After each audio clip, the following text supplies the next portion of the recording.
एक बहुत ही interesting piece of information सामने आई है और ये फिर से पाकिस्तान से रिलेटेड ही है। और ये खबर है नसीम शाह के बारे में। कहा जा रहा है कि नसीम शाह ने पीसीबी में झगड़ा किया है और पीसीबी से कहा है कि उन्हें ज्यादा पैसे चाहिए। अब जहां पाकिस्तान की परफॉर्मेंस दिन ब दिन गिरती जा रही है और वो एक के बाद एक वीक टीम से हारते जा रहे हैं, वहां इनके प्लेयर्स की डिमांड खत्म नहीं हो रही। आपको बता दूं कि नसीम शाह की बीच में एक रिक्वेस्ट भी रिजेक्ट हुई थी। जब वो लीग क्रिकेट खेलना चाहते थे उस टाइम उन्हें मना किया गया था। द 100 में भी उन्हें खेलने से मना किया गया था, कनाडा लीग में भी उन्हें खेलने से मना किया गया था, जबकि नसीम शाह का कहना था कि वो फिट हैं और वो लीग क्रिकेट खेलना चाहते हैं।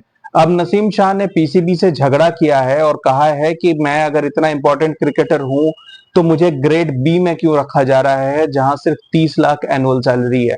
मुझे ग्रेड ए चाहिए। मैं बाबर आजम, शाहीन शाह अफरीदी, रिजवान के साथ ग्रेड ए को बिलोंग करता हूं।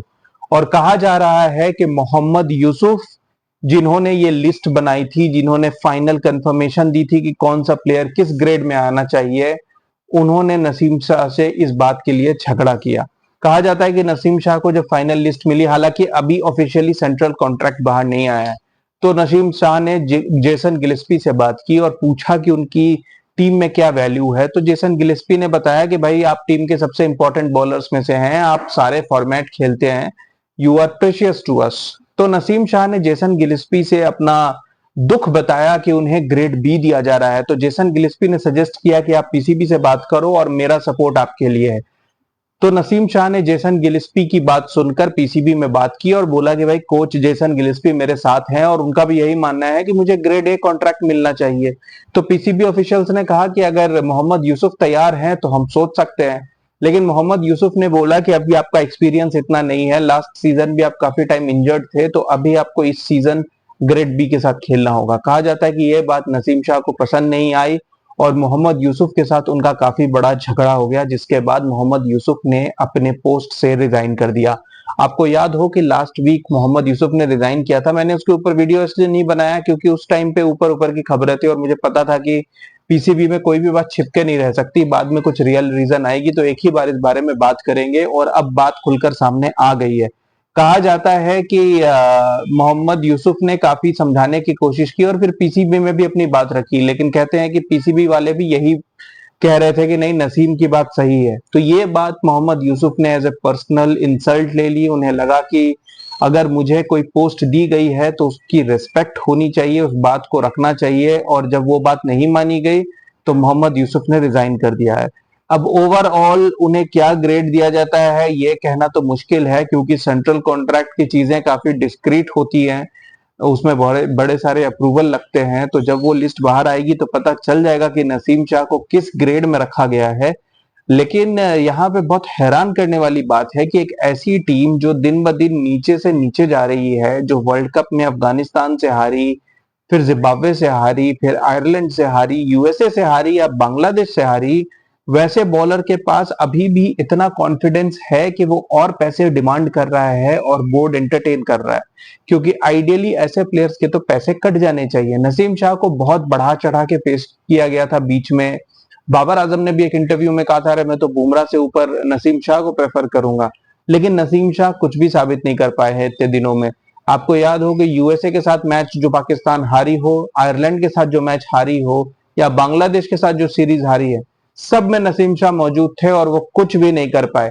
नसीम शाह भी अब उसी तरीके के बॉलर हो गए हैं जिनका नाम तो शुरू में काफी था, लेकिन वो ओवरऑल कोई इंपैक्ट नहीं डाल पाए हैं इस पाकिस्तान टीम में।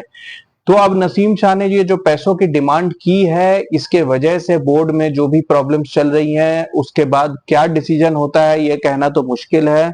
लेकिन मेरे ख्याल से मोहम्मद यूसुफ ने बिल्कुल सही कदम लिया कि इस बोर्ड से रिजाइन कर दिया, क्योंकि यहाँ पे सीनियर क्रिकेटर्स की कोई इज्जत नहीं है। और इतनी वाहियात किस्म के टर्म्स एंड कंडीशंस को अगर एंटरटेन किया जाएगा उस टीम के उन प्लेयर्स के साथ जो छोटे से छोटा मैच भी हार रहे हैं, तो मेरे ख्याल से इससे गिरी हुई बात कोई नहीं हो सकती। पीसीबी को प्लेयर्स के साथ स्ट्रिक्ट रहना पड़ेगा और इंश्योर करना होगा कि कोई भी प्लेयर तभी पैसे मांगे जब वो परफॉर्मेंस दे रहा है। नसीम शाह की ऐसी कोई परफॉर्मेंस नहीं है। इंडिया के खिलाफ 2 चौके मार के नसीम शाह ने ऐसी कोई बड़ी बात नहीं कर दी है कि उनके कॉन्ट्रैक्ट में उन्हें अपग्रेड कर दिया जाए।